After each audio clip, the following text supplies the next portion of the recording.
Big Trip Around the World, Part 1, Captain Magellan and the Brave Sailors. A long, long time ago, before airplanes or cars, people wanted to find a new way to sail around the world. One of them was Captain Ferdinand Magellan, a brave man from Portugal. I'm Antonio Pigafetta, and I went on this amazing trip with him. I wrote down everything we saw. We left from Spain in 5 big ships. The sails were so tall, they looked like huge bird wings. We said goodbye to our families and sailed into the deep blue sea, looking for a new way to reach the Spice Islands, places far, far away with yummy spices like cinnamon and pepper. There were storms and big waves, and sometimes we ran out of food. Once we even had to eat hard, dry biscuits with bugs in them. Ew. But we kept going, because we were explorers. After many months, we saw new islands with trees, birds, and people we had never met before. One day, we arrived in a land with friendly people who gave us food and smiled. That place is now called the Philippines. We met kind chiefs like Raja Humabon, and the people showed us how they lived. They wore beautiful clothes and ate yummy food. I wrote all about it in my book. But not everything was easy. Some people didn't want strangers in their land, like Lapu-Lapu, a brave warrior who wanted to protect his home. Captain Magellan tried to talk, but there was a battle, and sadly Magellan died. We were very sad, but we kept going. Even though only one ship made it all the way back home, we were the first people ever to sail all the way around the world. And I, Antonio Pigafetta, kept the whole story safe, just for you. The Big Trip Around the World, Part 2, The Islands of Smiles. After many, many days on the sea, our ships reached a group of islands full of sunshine, coconut trees, and warm smiles. These beautiful islands are now called the Philippines.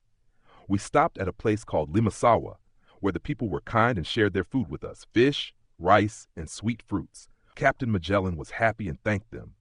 We even had the very first Christian mass there on the beach. It was peaceful. Then we sailed to another island called Cebu. There we met a friendly king named Raja Humabon. He liked Captain Magellan and said, "Welcome to our land." He and many people decided to become Christians, just like Magellan. Everyone was smiling, singing, and clapping. I was so happy. I wrote down all the songs and new words they taught me, like kalau for hornbill bird and palay for rice. But not far away, on another island called Mactan, there was a strong and brave leader named Lapu-Lapu. He didn't want to follow Magellan's rules. He wanted to protect his land and his people. Captain Magellan tried to make peace, but Lapu-Lapu said no. Then came the Battle of Mactan. Early in the morning, we sailed to Mactan's shore. The water was too shallow for our boats, so we had to walk in the water. It was very hard. The warriors of Lapu-Lapu were ready. They fought with spears and arrows. Captain Magellan was very brave, but he was outnumbered. In the end, he was hurt and fell. We were heartbroken. Our captain was gone. We ran back to the boats and sailed away. I wrote down what happened so the world would remember him. The Big Trip Around the World, Part 3, The Long Way Home. After we lost our brave Captain Magellan in the Battle of Mactan, we were all very sad. We had come so far, and now we had to find our way home, all the way across the world. Only 3 ships were left, the Trinidad, the Concepcion, and the Victoria. Many of our friends had gotten sick or had been lost at sea, but we stayed strong. We knew Captain Magellan would want us to keep going. We left the Philippines and sailed to many more islands. We found the famous Spice Islands, where there were cinnamon trees, pepper plants, and nutmeg. The people traded with us, and we filled our ships with these precious spices.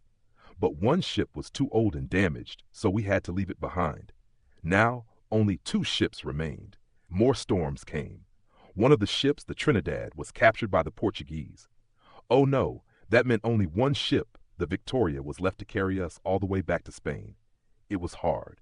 We were tired and hungry, but we sailed and sailed, crossing the huge Indian Ocean, then around the bottom of Africa. We saw dolphins, flying fish, and bright stars in the night sky. Finally, after 3 whole years, our ship, the Victoria, arrived back in Spain in 1522. Out of the 260 men who started the journey, only 18 of us made it home. We were the first people ever to sail around the whole world. And I, Antonio Pigafetta, wrote everything down in my book so that children like you would know how big and beautiful the world is and how brave people can be. The end. The Big Trip Around the World, Part 4, Secrets from the Sea. Told by Pigafetta. Hello again, explorer. Now that you've heard the story of Captain Magellan's journey, it's time to share some super cool secrets I learned on the trip. Ready? Let's go. 1. The Earth is round. Before our trip, not everyone believed the world was round. But guess what? By sailing all the way around, we proved it. We left Spain and came back from the other side. That's one big circle. 2. We found new animals. On the islands, I saw animals I had never seen before. Some had bright feathers, others had long tails, and some even looked like they were wearing armor, armadillos. I drew pictures and wrote their names. 3. Pigafetta's word book. I loved learning new words from the people we met. Here are a few from the Philippines. Tubig, water. Bahay, house. Aso, dog. Ginto, gold. Kakanin, sweet rice snack, yum. I kept a little notebook, like a mini dictionary, to help remember them all. 4. Star maps and sea clocks. We didn't have GPS, so how did we know where to go? We used stars in the sky to help us steer the ships.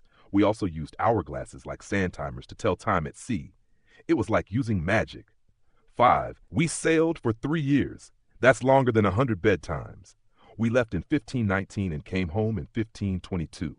It was the first trip around the entire world, and it changed everything.